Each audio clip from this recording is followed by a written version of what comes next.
This morning, global health officials say that they've confirmed 11 total cases of hantavirus. Officials warn that number could go up because of the virus 42 incubation period. As of this morning, one couple is being monitored at Georgia Hospital. 15 others are at the University of Nebraska Medical Center, and then one other is being held at a specialized biocontainment unit also in Nebraska.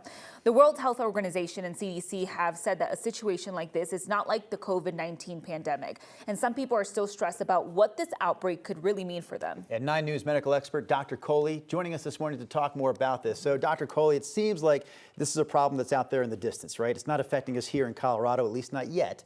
But what should people here be concerned about or be aware of when it comes to this? I think you're exactly right, Drew. At this point, we have not much to worry about. The risk to the general average Colorado person is quite low. Now, keep in mind there's 2 types of hantavirus. One is this Andes virus, which spreads person to person. That's what's out in Georgia. That's what was on the ship. Okay. What we already have in Colorado is SNV, Sin Nombre virus, which is only rodents to people.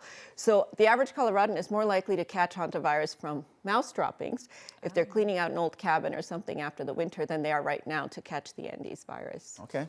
When it comes to a cruise ship and doctors on a cruise ship, how do they figure out that initial patient? How do they recognize what they need to do? Oh, this is so hard. And actually the doctor on the cruise ship is an oncologist. He's a cancer specialist, not infectious disease, who happened to be taking that cruise. But essentially if somebody on a cruise ship gets sick, and you can imagine it's more likely that you are going to get sick because there's a high density of people, you're sharing common surfaces. They thought it was actually just a flu-like illness. So that first patient 0 that happened, they didn't suspect hantavirus because it's quite rare. In fact, he ended up dying without ever even getting a PCR test. Oh, wow. When his wife got sick, that's when they started looking. So they actually identified patient 0, the first patient to get it, after his death when his wife got sick, and then they said, oh, there must be something infectious going on. So they cast a wide net. They looked for COVID, they looked for flu, they looked for RSV. These are the more common things that come up on cruise ships. Hantavirus, as you can imagine, quite rare. Yeah. Once it is established, once you have those first few patients, how are they treated? Where are they housed? How are people looking after them? It's really difficult with this particular infection because what can happen is it can very quickly, within hours, progress from just a flu-like illness to getting into your lungs, causing essentially your lungs to fill up with fluid and make it so you need an intensive care unit, a ventilator, a blood pressure support. You go into shock, essentially. So for those first patients, that poor gentleman, the Dutch couple who contracted it, he passed away. His wife was actually taking his body back home to the Netherlands when they told her she can't board the plane in Johannesburg because she looked so ill, and then she collapsed and passed away soon after. But now that they've identified what they're dealing with because of the PCR test, identified the hantavirus, they're catching people much earlier in their course. Unfortunately, we don't have a lot of treatments for hantavirus, but at least they're able to monitor and quarantine them earlier, which can contain the spread.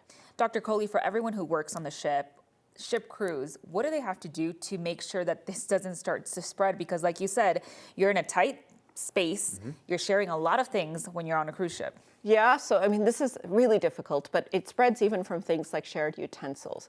So if the kitchen crew, for example, doesn't clean spoons and forks and knives and such carefully, you can even catch it from that. Obviously, the highest risk is from close contact, such as sexual contact, sharing a bed, kissing, or sharing the same kind of bathroom surfaces. But with hantavirus, what we've learned is that there are these super spreader events. And what's interesting is a few people spread it very well, and the majority of people don't spread it.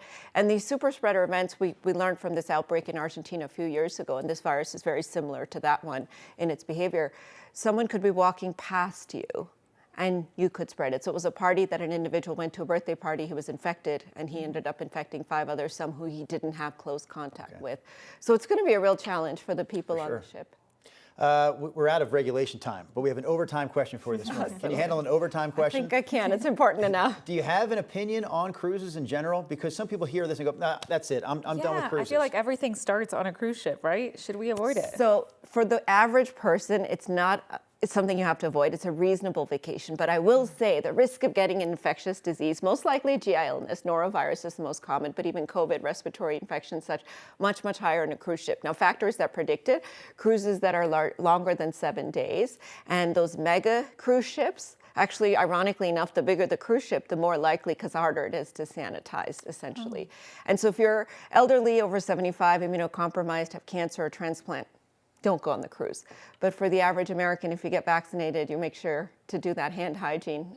It's probably reasonable, knowing that you're a little higher risk for something infectious. Yeah. And finally, if we are going to go on a cruise, where do you recommend we go, Dr. Foley? I'm just kidding. Travels everywhere, right? We are out of Less than overtime. 7 days, I said, Drew, remember?